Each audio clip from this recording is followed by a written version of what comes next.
Okay, Slovakia-Ukraine has just finished. It's finished 2-1 to Ukraine. It was 1-0 to Slovakia at half-time. Really a tale of two halves. Slovakia let this one slip away from a winning position. They were dominant in the first half. Ukraine were absolutely woeful. A carryover from their first game, really. They were just really not at the races at all in the first half.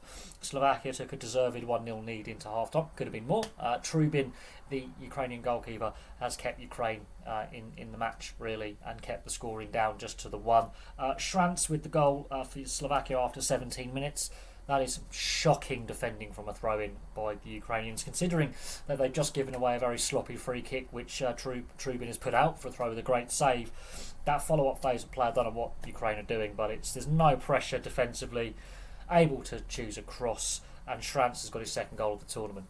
For a guy who doesn't score many at international level, he's doubled his goal-scoring tally for his country. Two very well-taken goals at this tournament. But as I say, Slovakia should have had more. Ukraine was struggling to deal with them down both the left and right hand side. They were all at sea defensively. No pressure on the man in possession. There was no press. Very passive and disorganised defensively. They looked a little bit shell-shocked, all over the place, lacking confidence. In saying that, half-time comes and Slovakia have only got the one goal, which you could argue they should have had maybe 2 or 3 by half-time. Ukraine turn it around in the second half. Obviously, Sergei Rebrov has given him a dressing down. He does make some changes as the second half wears on, which again helps with the turning in fortunes. Shaparenko gets Ukraine's equaliser on 54 minutes.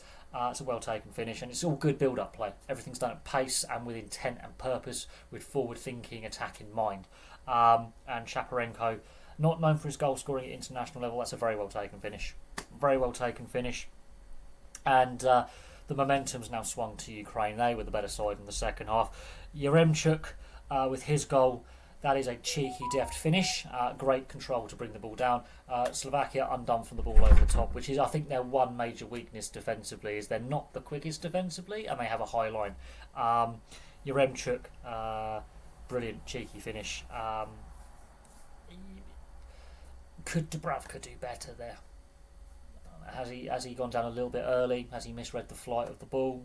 Could he have spread himself a bit bigger? We can always question the goalkeeper, but that is a very, very cheeky finish. And Yaremchuk is not a small guy. He's a very big man. So that kind of deft control, very well taken. In saying that, Slovakia did sort of besiege the Ukrainian goal for the last 10 or so minutes. Ukraine did start looking a little bit nervy at 2-1 up. So it wasn't certain literally until the final whistle. But in saying that, Slovakia let Ukraine off the hook. They took their eye off the ball. They just got sloppy in the second half, and then once they lost that momentum, couldn't wrest it back, and Ukraine fought their way back into the game, and it really blows this group wide open, with obviously Belgium losing against Slovakia in that first game.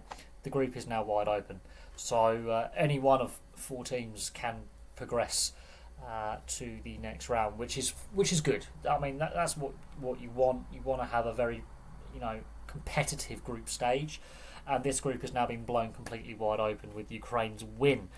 I still am concerned about Ukraine with how they started the match. Very similar to their first game, they looked very shaky, very nervy, and lacking intensity and organisation, but they turned it around in the second half. They got things going, but I have concerns about them should they qualify for the knockout stages. They need to start quickly and with purpose. Slovakia, I think they can be annoyed with themselves for letting that one slip away from a winning position. But they came up against a goalkeeper who stopped most of the things thrown his way. On the Ukraine side of things, I mean, they managed to beat Dubravka twice, and he's a very, very good goalkeeper. And we'll see what happens with this group. We'll see what Belgium can do in their second game. If Belgium are to lose their second game, it really throws the group wide open. But from me for now, thank you very much for watching. It's been a highly entertaining game. We've got 2 more highly entertaining games to come up, I hope. But from me for now, that is all I have. Place your thoughts in the comment section below, and I'll have some more content for you guys very, very soon.